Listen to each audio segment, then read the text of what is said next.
Ito guys, so unbox tayo. Tingnan natin kung anong laman ito guys. Ang order ko ay Tri-Oval and R77 Yoshimura. So Aquapobic and Yoshimura. Check natin kung yung laman. Bebe, di ka, videohan mo muna ako. Okay. So unbox tayo guys. Unbox lang to. Solid na kayo. So may mga naka-reserve na nito. Sa mga naka-Vergeman, wala pa tayong elbow. Pero sa mga na-Honda Click, NMAX, Aerox, PCX, meron tayo ha.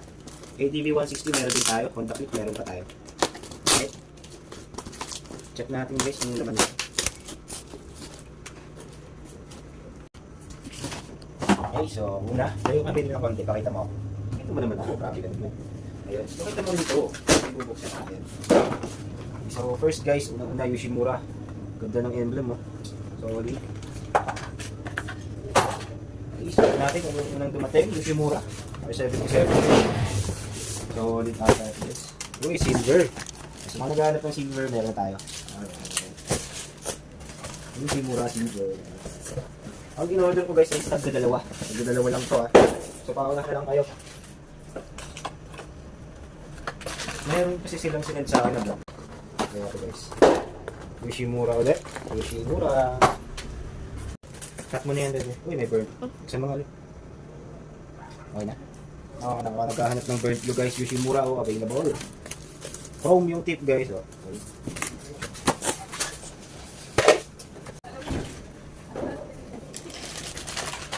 Alright, next.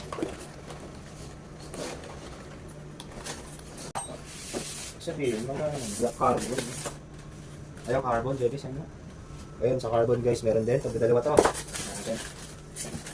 Dalawa to. Sige, cut dito muna. Dalawa, silver, burnt blue, carbon. Tagdadalawang Yoshimura, R77. So, paunahan na lang. Cut mo dito. Kaya, burnt blue lang, tsaka carbon. Ayan guys, burnt blue, carbon tip. Aquapobic guys, Tri-Oval. Meron tayo. Cut mo.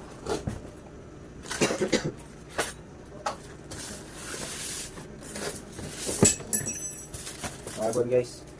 Aquapobic Tri-Oval. Full carbon, available na. Let's go, paunahan na lang guys. Tagdadalawa lang yan, no?